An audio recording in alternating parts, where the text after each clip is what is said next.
देखिए आज 34th anniversary है इंडियन बिल्डिंग्स कांग्रेस के बनने की, और आज उसी का कमेमोरेशन डे था जो हमने आज मनाया यहाँ भी जम्मू कश्मीर में। हमने एक वेबिनार ऑर्गेनाइज़ किया जिसमें हमने ये देखा कि जो लगातार इतने डिज़ास्टर्स हो रहे हैं उससे कितने नुकसानात होते हैं, और नुकसानात होने के बाद क्या हम कुछ सबक उससे सीखते हैं कि नहीं। क्योंकि ये पुरानी कहावत है कि डिज़ास्टर जो है वो सबक भी सिखाता है, लेकिन अनफॉर्चुनेटली हम वो सबक सही तरीके से सीख नहीं पा रहे हैं। आज जो हमारे एक्सपर्ट थे doctor Aamir Ali Khan national institute of disaster management से, उनने यही बात अपनी की नोट एड्रेस में बताई कि जैसे अगर हम कश्मीर की बात करेंगे, आप देखिए मोस्टली सारे एरियाज़ जो है वल्नरेबल हैं टू मल्टीपल डिज़ास्टर्स, अर्थक्वेक हो, विंड स्टॉर्म हो, फ्लड्स हो। लेकिन जो हमारा शहर ख़ास है, शहर ख़ास में सैलाब नहीं आता है, या पिछली बार 2014 में हमने देखा जब सैलाब आ गया तो शहर ख़ास में सैलाब का कोई असर नहीं हुआ था।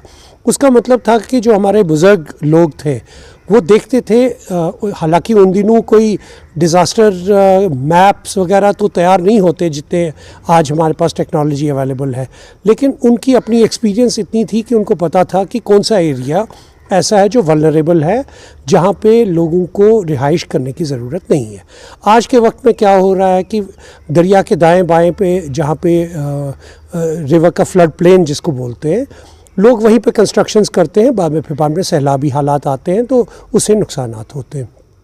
अगर आप देखेंगे विंड स्टॉर्म्स की हम बात करेंगे, तेज़ हवा, आंधी तूफ़ान जब चलता है मकानों के छत उड़ जाते हैं। लेकिन आप देखिए जो पुराने मकान हैं उनके छत ऐसे बनाए जाते थे कि तेज़ हवा भी चलती थी, आंधी तूफ़ान भी आता था, लेकिन मकानों के छत नहीं उड़ते थे।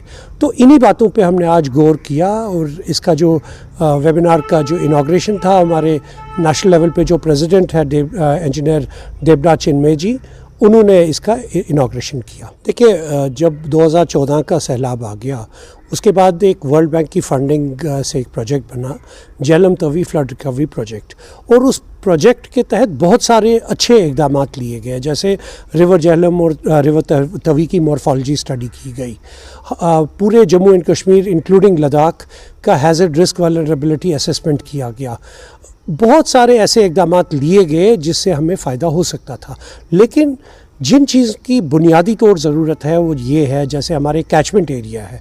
पुराने ज़माने में भी बारिश और तेज़ बारिश होती थी, लेकिन इतनी फ्रीक्वेंसी फ्लडिंग की नहीं होती थी, क्योंकि जंगलों में दरख्त थे, वहाँ पे वेजिटेशन थी जो पानी को रुकाती थी, और उसका फ़्लो जो रन ऑफ जिसको बोलते हैं वो स्लो डाउन करती थी। आज के वक्त में क्या होता है कि तेज़ बारिश होती है तो पहाड़ों से जो टॉप साइल मिट्टी जो है, मिट्टी लेके पानी आ जाता है, और फिर हमें ये सिल्टेड, हेवीली सिल्टेड पानी जो होता है जब दरियाओं में पहुंच जाता है तो दरिया की कैरिंग कैपेसिटी कम हो जाती है। अब आप रिवर झेलम को ड्रेजिंग करते भी जाइए, साल भर ड्रेजिंग करते रहिए, लेकिन जब वहाँ से ऊपर से सिल्टेड पानी आएगा उससे नुकसान होता है। ज़रूरत हमारी ये होनी चाहिए कि जो हमारे कैचमेंट एरियाज़ हैं उनको ट्रीटमेंट हम करें, ताकि वहाँ से पानी जो बारिश का है वो रुक रुक के नीचे दरिया में आ जाए और टॉप सॉइल जो उसकी है वो ना आ जाए।